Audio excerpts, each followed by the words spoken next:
Assalamu alaikum, we're here in East London this morning at Manorfield Primary School, and as you can see behind me there are about 100 parents at the moment just after they've dropped their kids from school. More will come soon, and they're basically protesting over the teaching of RSE or sex education in this primary school. They feel the way it's been taught is age inappropriate.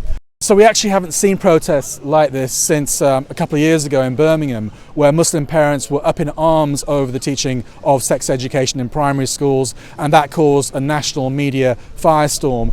The anger amongst Muslim parents hasn't really abated in that time, but obviously we've had the pandemic intervening. So this is literally the first major protest outside of school since then. Respect our values! Respect our values! Respect our values! Respect our values! Respect our values! Let kids be kids! Let kids be kids! What exactly are they teaching here that you object to? Well, they're teaching, body parts and, masturbating. I just don't want to go further down into the detail. Things that they shouldn't be teaching children. Children need to be children. They're all innocent. They need to play, be happy. Teach them other things about worldwide poverty and all this stuff. Not teach them about things that it's literally sexualizing children now, isn't it? You're sexualizing children, you're teaching them at a young age it's okay for them to touch themselves. It's very hurtful for me to say these words, but I have to open myself up. As a mother, I don't want my children.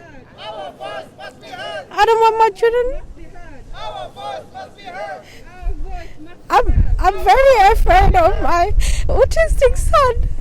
My son can't come home to talk to me. He can't tell me what's happening in school. I have no communication with him.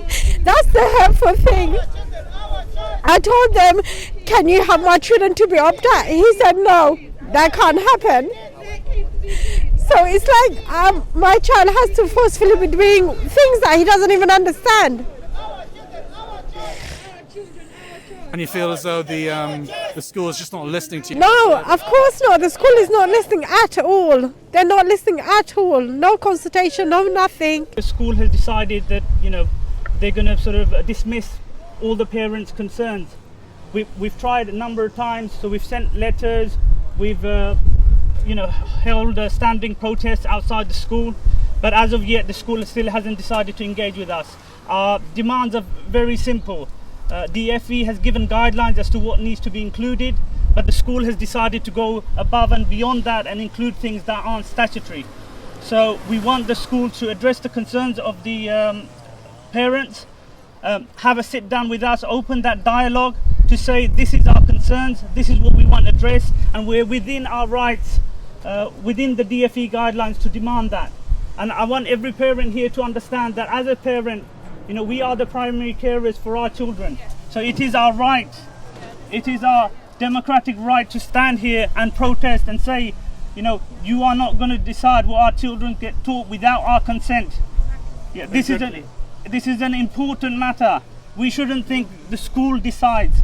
This is, as parents, this is our decision, and we want the school to address this. We've tried a number of times to say, please come and sit down with us. We'll send a delegate.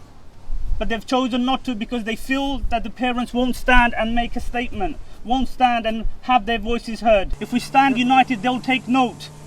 Otherwise, it's just individual parents and they'll put it down to minority. Because I've asked and I've said, look, how many people have written in? They go only 20. When we know for a fact there's over 60, 70 that have gone in, and probably more so now.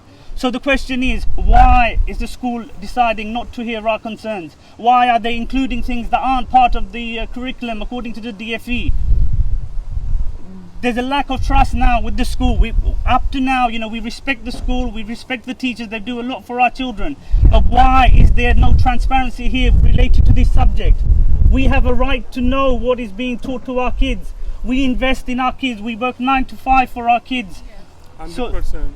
The school owes us that. The school needs to show the parents respect. I said this to the head teacher the other day. I said he needs to come to the table. He needs to respect the teachers. If he wants us to cooperate and not protest, he needs to give us that platform. At this moment, he hasn't done that. He hasn't reached out. So I want to ask the head teacher and the school, why is it that you insist on not reaching out to the parents, not taking their concerns into account? point of the matter is we have to protest, because this is the only avenue we have left. We've tried all other means. So I want to reach out to the school and say, look, we are here, we are concerned parents, engage with us, because up until this point you haven't engaged. You've dictated, you've said this is what we're going to teach and accept it. We are not willing to do that. We have a right and we will exercise that. No, but what is the problem? Because your poster talked about the problem with teaching about homosexuality. No, what we're saying is, as kids, those topics are complex.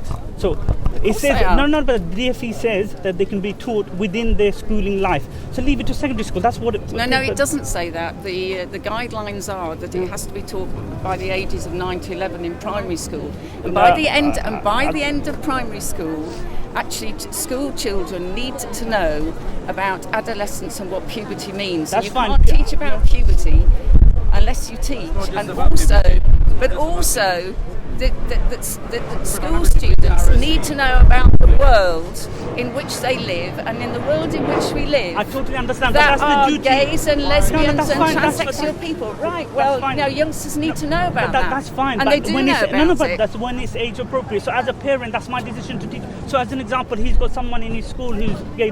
He asked me that question. It's my duty to teach my child that.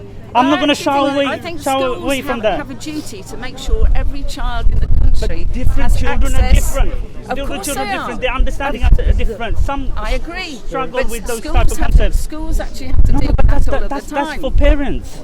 So questions we have asked is, what is he afraid of? This is an award-winning head teacher who has lots of accolades and lots of recognition for parental engagement. For a lot of admirers within the borough, within his own field, but yet he has failed to acknowledge us parents and our concerns. When it comes to sex education, they give us the right. We can pull up, we can opt out for our children there. But regards to RSE, we don't, because they will incorporate into other studies. So we've got to be sure as parents, what is it that the school is teaching our children? Okay, we asked the school, listen, the first thing, it's got to be age appropriate. It's got to be faith sensitive. The parents need to be consulted. So the reason why we have gathered here is to send a clear message to the school that this is not going to go quietly. This is not something that, they can take lightly any longer. It's only going to grow. So inshallah, we continue this fight, we continue making demands, we hold our head teacher accountable, we've got to hold the school to its standards as well.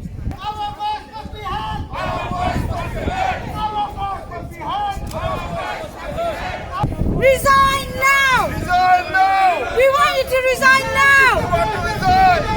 Resign now! Resign now! You must be heard! So the parents are demanding that the school engage with them, come out and speak to them. We just went inside to the front office and we asked for a comment from the school, and they said no comment, but get in touch with Tower Hamlets Borough Council press office. So I'll do that and I'll endeavour to get you that statement. As for the parents, well, as you can see, there's at least 100 people here representing 100 families in this school. So it does very much look like the school's lost its dressing room. Can a school really operate without the consent of its parents? I don't think it can. And it remains to be seen whether this is just the start of a wider movement amongst Muslim parents especially in schools across the country. We saw the uproar in Birmingham a few years ago, but it was really halted by some would say quite heavy-handed tactics on part of the authorities going after the lead protesters, and then completely halted by the pandemic. So the question now is this the start of something a lot bigger?